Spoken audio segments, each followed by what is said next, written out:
From the air, it looks a lot like any other forest, this dense and beautiful blanket of evergreens that covers a large area of the Chisuncook Wilderness Country up in Piscataquis County in northern Maine. That snow-capped peak way over there on the horizon is Mount Katahdin, the highest point in the state.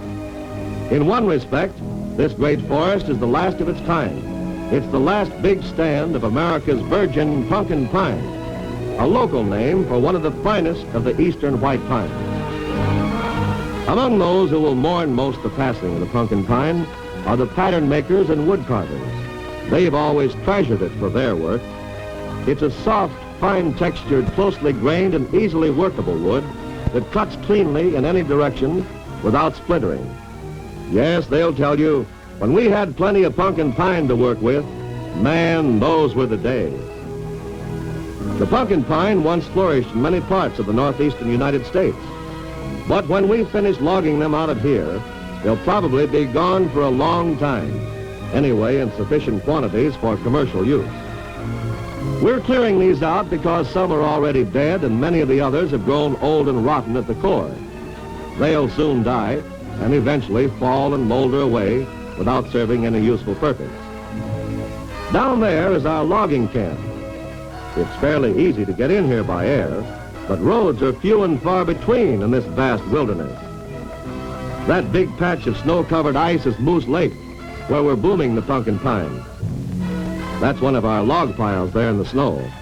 We'll float them to the mill come the spring thaw. Hauling 100 million feet of timber out of dense frozen wilderness is quite a chore. It calls for a special kind of rugged, sure-footed power that can get around easy and do lots of different jobs, that can get good traction on glare ice and not conk out even when the mercury slides down to 30 below.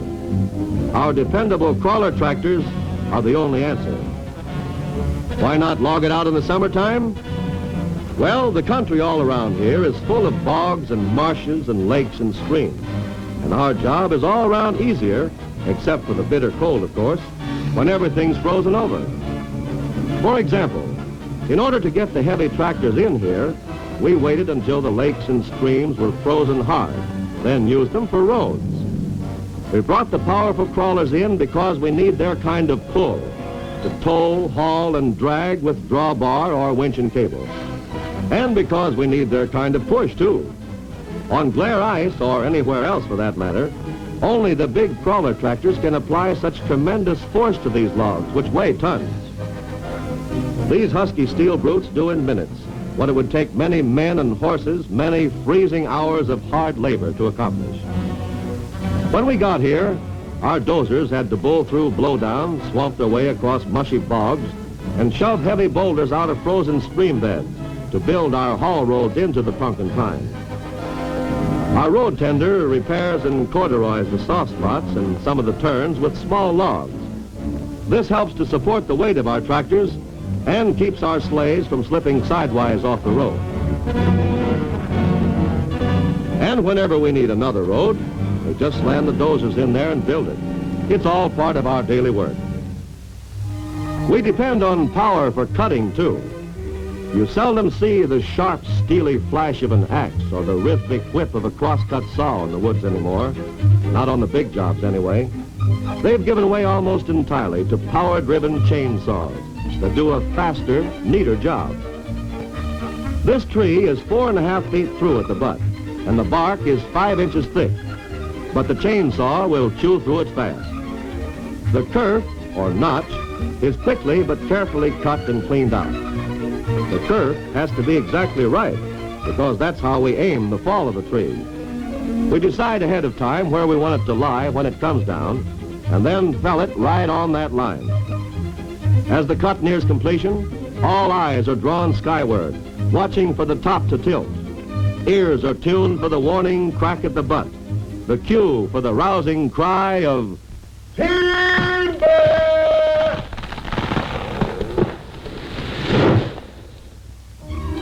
As soon as the tree's down, the scaler marks it off in 20-foot lengths, or chunks as we call them. Then the sawmen will move in and chunk up the tree. In every phase of our work, we're careful to protect the pine seedlings that will eventually reforest this area and the saplings that are already flourishing. A tractor skids the chunks out to the nearest yard, a clearing where we pile them temporarily. We don't take much time when we knock off for lunch. You feel the cold too much if you stop moving for long. It's not fancy fare, mostly cold baked beans and steaming hot coffee, but it's mighty filling. So get them down as soon as possible, then get on the go again. The gobby birds take over and clean up the scraps we leave. Back on the job, the saw bites in again, another kerf is cut and cleaned out. Another pumpkin pine hits the forest floor. Our scaler marks it off, and we chunk it up. On and on the job goes day after day through 100 million feet of timber. Meanwhile, elsewhere in the forest, one of our yards of logs is being pulled down in order to load out a sleigh train. Tractor power does the job with winch and cable. Here, our versatile crawler tractors do triple duty. This tractor will also furnish power for the hoist that loads the logs and then will haul the loaded sleigh train out to the lake. The logs are loaded on the sleighs in short order. Only an expert crew could make it look so simple and easy. They move quickly and surely with practiced teamwork. They do the thinking and the guiding, while the tractor-powered winch-controlled cable does most of the work. They whisk up a huge log and load it securely in place in a matter of seconds. It doesn't take the boys long to load out a sleigh train, and as soon as one is ready for the road, the tractor comes up front to hitch onto it and get it moving. Then starts the long haul out to the boom on the lake.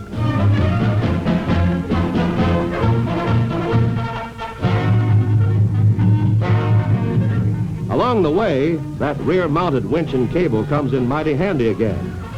On a very steep grade, the operator holds the train at a standstill while he moves the tractor forward, paying out cable from the winch as he goes. Then he holds the tractor at a standstill and pulls the train up with the winch and cable. Up here in the Maine woods, we call this winching out. One more time ought to do it.